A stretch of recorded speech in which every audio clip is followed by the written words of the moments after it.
You ever see those fighter jet movies? All tense, and then the pilot's like, Fox 3, and a missile just shoots off Yeah, at its target. Like, super high tech. pure Hollywood. Right. That stuff's still science fiction. Well, not exactly. Today's deep dive is all about a U.S. deal to sell weapons to Morocco. You probably saw that in the news. Right. We're looking at a statement straight from the Defense Security Cooperation Agency, plus some news coverage, just to see why this is making headlines. Yeah, it's not as dramatic as Hollywood makes it seem, Right. but it's a real arms deal, and it's got some serious implications. It does. And we're talking serious money, too. $88.37 million. Wow. What exactly is Morocco getting for that price tag? That'll buy them some serious firepower. Uh-huh. Specifically, AIM-120C8 missiles, or AMRAAMs, if you're into the whole acronym. Right. AMRAAMs. It stands for Advanced Medium-Range Air-to-Air Missile, Okay. designed to be launched from fighter jets. So basically, it's like Morocco's Air Force just got a major power-up. Yeah, exactly. Though it's more than just like a cool factor, you know? Right. These missiles are a lot more advanced than what many other countries in that region have. They've got a longer range. They're more accurate than the older models. So from a strategic point of view, what makes these so attractive? Okay, well, think about it. In a dogfight, older missiles, those would require the pilot to like keep the target in their sights constantly. Right. You can't lose track of them. Exactly. Yeah. These AMRAAMs, though, they've got their own radar system. Oh, wow. So they can actually chase a target down, even if the pilot has to, like, break away. Mm. It's a whole other level of air combat capability. Wow. So this fire and forget tech, it really does make those fighter jet scenes in movies seem a lot more realistic, huh? Yeah. So why Morocco? Why is the U.S. choosing to sell these weapons to them specifically? Well, the official word from the U.S. government is that this deal supports a key ally. Okay. The goal is to boost Moroccan security against, all kinds of threats, terrorism, trafficking, that sort of thing. Right. And they say it'll help maintain stability in North Africa. I see. But couldn't you also argue that sending advanced weapons into a region, any region really, could actually make it less stable? Oh, yeah, for sure. It's a totally valid concern. And, it's something that countries in the region, especially Algeria, are going to be watching very closely. Right. There's always that risk Mm-hmm. that this could set off an arms race, Yeah.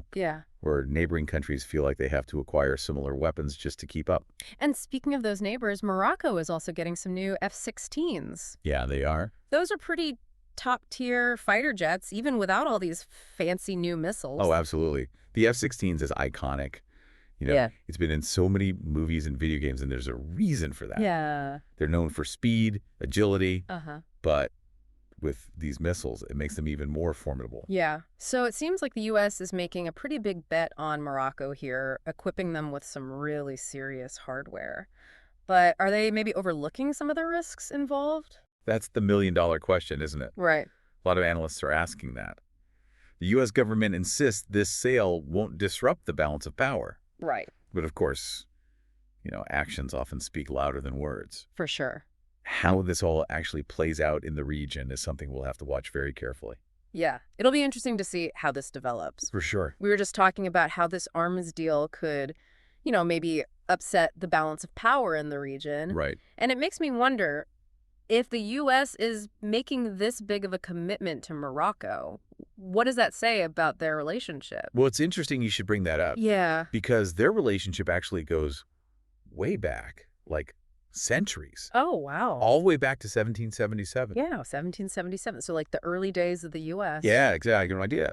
Morocco was actually one of the first countries to recognize the newly formed United States. Mm. And over the centuries, they've had, different phases of cooperation, sometimes tension. Right, makes sense. But for the last few decades, Morocco has definitely been a key strategic ally for the U.S.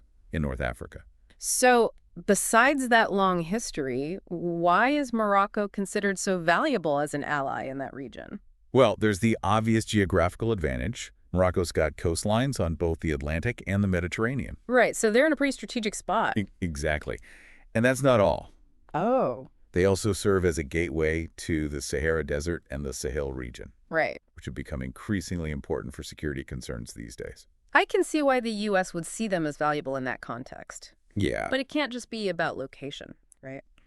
You're right. It's more than just geography. Morocco's also been, relatively speaking, a pretty stable country. Right. compared to some of its neighbors, you know. Yeah, yeah. They've played a constructive role in a lot of regional initiatives, Hmm. from counterterrorism efforts to economic development projects. And they've worked pretty closely with the U.S. on those. Yes, for the most part. You know, there's been disagreements here and there, but overall, it's a pretty solid partnership based on shared interests. Hmm. This arms deal is really just the latest development in, what's been a long and complicated relationship. Okay, so let's go back to the specifics of this deal. We talked earlier about those AM-120C8 missiles Yeah. and their advanced capabilities. Can you give us some more detail on what makes them such a game changer? Well, remember that fire and forget capability we talked about? Yeah. That's all thanks to something called an active radar homing system that these missiles have. Okay. So basically, they have their own radar on board, Wow. so they can lock onto and track targets completely on their own. So they're not just being directed by the plane, they're practically making their own decisions in flight? You could say that, yeah. Hmm. And it gives them incredible accuracy and maneuverability. Okay. They can even adjust their course to hit targets that are trying to dodge them, Wow. which makes them really, really hard to defend against. So, from the other side, if you're on the receiving end of one of these missiles, it sounds pretty terrifying. It definitely changes the whole game in terms of air combat. Yeah. Imagine being a pilot, right? Yeah. In the past, you'd have to stay locked onto your target, Mm-hmm. which makes you vulnerable to counterattacks. Right. Right. Now, with these missiles, you can launch and immediately turn your attention to other threats. Mm. It's a huge tactical advantage. Yeah, so it's not just about the U.S. giving Morocco some powerful new weapons. Right. It's about giving them a technological edge that could, totally change how aerial warfare works in the region. Exactly. And while all these advancements are really impressive from a technical standpoint, Mm-hmm. we have to remember that they come with a heavy responsibility, right? I mean, Mm. at the end of the day, these weapons are designed to destroy. Right. Their use can have devastating consequences. It's a good point. Behind all the jargon, the tech specs, the strategy, Yeah. there are real human lives at stake. Absolutely. We should never lose sight of that. Speaking of the destructive power of these missiles, I know you were curious about the type of warhead they carry. Yeah, I was wondering about that. What kind of damage can these things actually do? So the AM-120C8 carries a high-explosive fragmentation warhead, Okay. which is designed to detonate near the target, and then it sends out this cloud of high-velocity fragments that can inflict massive damage. So it's not just about hitting the target, it's about causing maximum destruction. That's unfortunately the nature of these weapons, yeah. Right. They're engineered for effectiveness in neutralizing threats. Yeah. And this brings us back to some of the concerns we've been talking about. Mm-hmm. You know, those worries about these weapons being misused or maybe escalating conflicts in the region. Right. And I'm sure those concerns aren't going unnoticed by Morocco's neighbors. Right. What's the reaction been like in the region? As you can imagine, it's been mixed. Mm-hmm. Some countries are definitely on edge about this deal. I bet Algeria in particular isn't too thrilled. You'd be right. They've got a long history of rivalry with Morocco. Right. They've even gone to war in the past, so they're definitely wary of any increase in Moroccan military power. So is this arms deal kind of adding fuel to an already smoldering fire? It has the potential to, yeah, Mm. especially considering the ongoing dispute over Western Sahara. Right. Right. That's a territorial conflict that's been causing tension between those two countries for decades. Exactly. And any change, even just a perceived one, in the military balance could make it even harder to find a peaceful resolution to that whole situation. Okay, so Algeria's uneasy. What about other countries in North Africa? How are they reacting? Some are taking a more cautious approach, kind of waiting to see how things unfold. Yeah. They're probably trying to figure out what the implications are for their own security. Sounds like everyone's trying to read the tea leaves. It is a bit like that, yeah. Mhm. It's like a high-stakes poker game. Yeah. Each country trying to, figure out their next move, how to outmaneuver the others. Morocco just made a big play, and now the other players are thinking about their hand. It's not just about the countries in the region, though, right? What about the impact on non-state actors, like terrorist groups, criminal networks, that kind of thing? That's a crucial point. Yeah. There are definitely arguments to be made on both sides. Mm-hmm. Some people believe that this deal will actually give Morocco a better chance to fight terrorism, Right. crack down on transnational crime, that sort of thing. It makes sense. They have been a key partner in counterterrorism efforts. Exactly. So from that point of view, this could be seen as a positive thing for security in the region. Potentially, yes. These weapons could give Morocco a significant advantage in those types of operations. Right. But there are also concerns about, unintended consequences. Such as? What are the potential downsides? Well, some critics worry that this could actually benefit some of these groups, like Mhm. if these weapons fall into the wrong hands, either through capture or illicit trafficking. It could empower terrorist organizations or criminal networks. So it's a bit of a gamble then. It could help stabilize the region, or it could backfire and make things even more dangerous. Yeah, it's a complex equation, Hmm. and it really highlights how important it is to have, strong security measures in place, responsible arms transfer policies. Right. There needs to be a way to minimize those risks. Makes sense. Let's step back from the regional stuff for a second and talk about the process itself. Okay. What are the next steps? How do these missiles actually get from the U.S.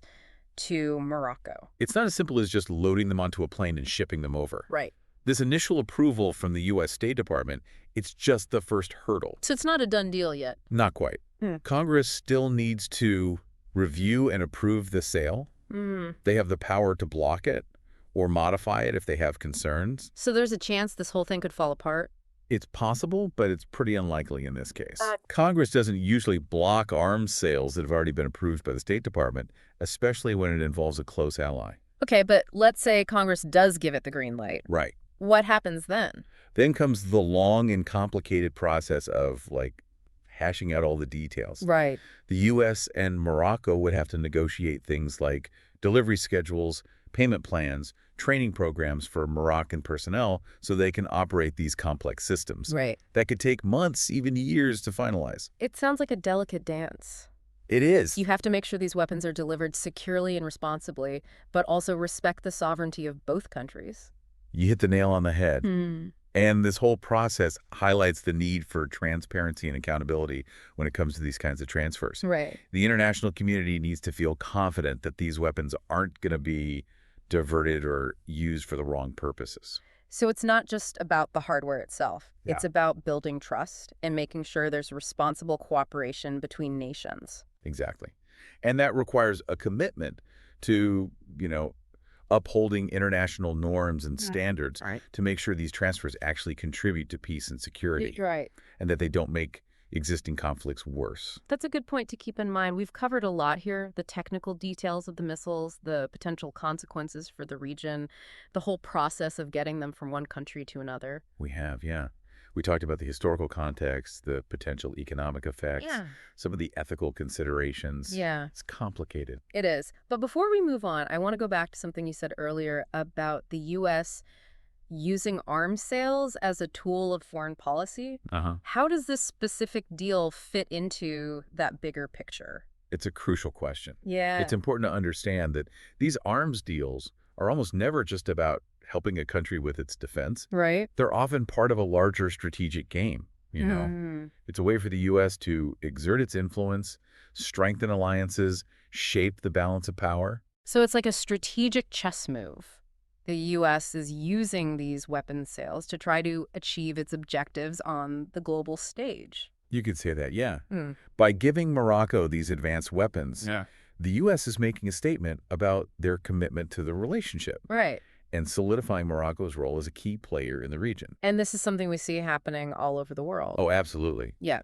Arms sales are a major part of U.S. foreign policy. Hmm. They play a huge role in how global security dynamics play out. It's amazing how these deals, which might seem isolated at first, Right. are actually part of this much larger and more complicated web of relationships and interests. Yeah. It really makes you think about the bigger picture. It does. And it emphasizes that these decisions have consequences that reach far beyond just the immediate transaction. Right. They can shape events for years, even decades to come. Well, on that note, it looks like we've reached the end of part 2 of our deep dive. We have. We've covered a lot of ground, but there's still more to discuss. There is, yeah. In part 3, we'll dig into some of the alternative perspectives on this deal. Okay. We'll hear from those who oppose the sale and explore some crucial questions about the long-term effects on peace and security in the region. Definitely a conversation I'm looking forward to. So stay tuned for the final part of our deep dive. Welcome back to the deep dive.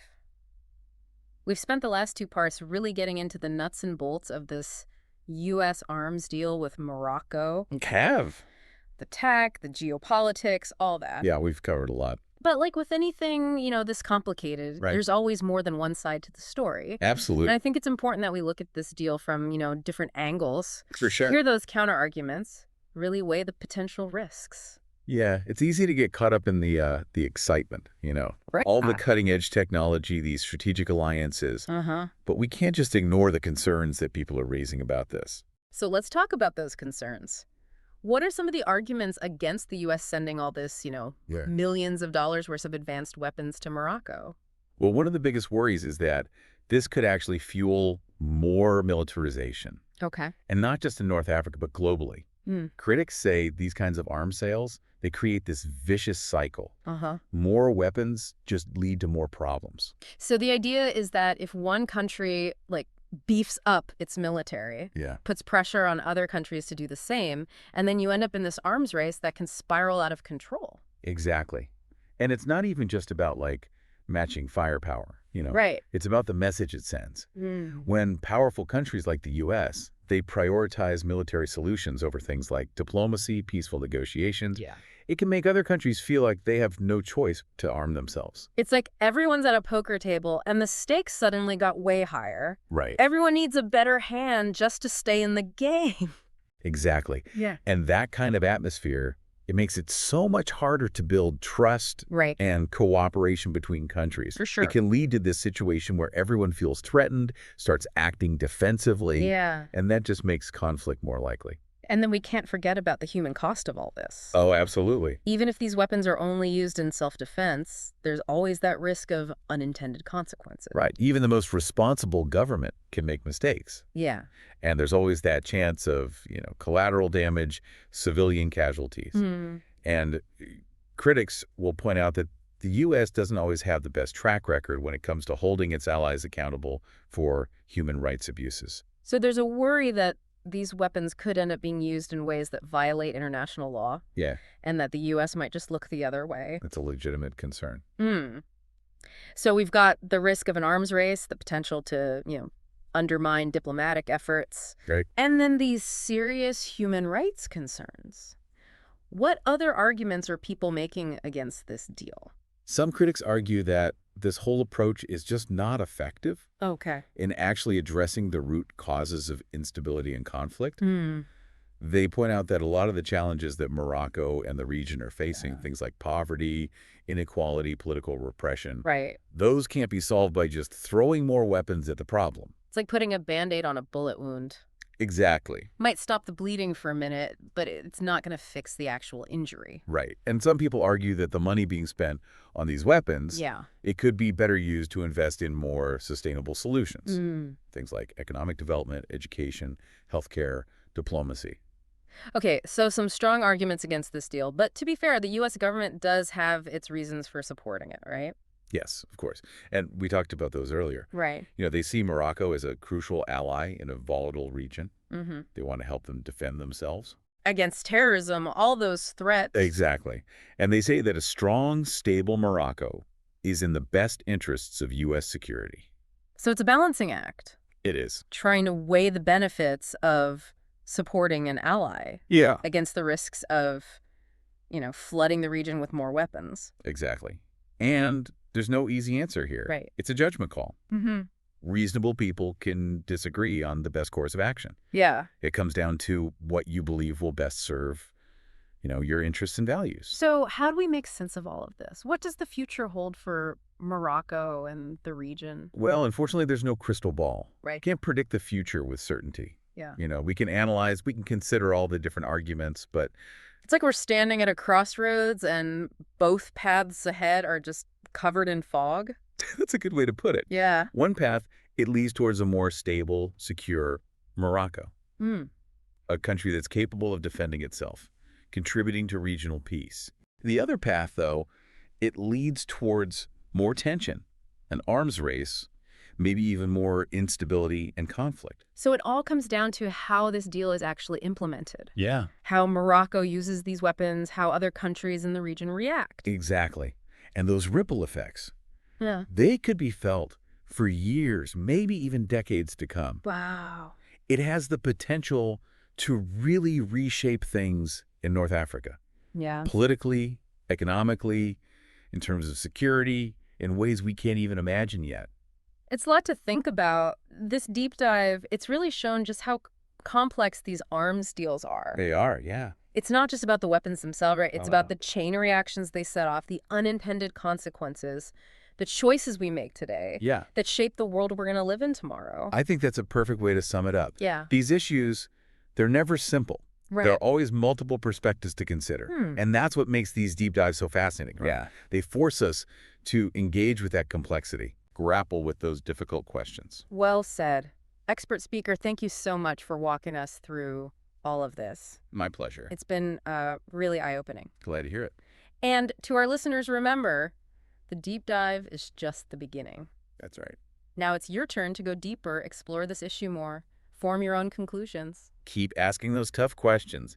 Keep your critical thinking sharp. And keep your minds open to the complexities of the world around us. Until next time, happy diving.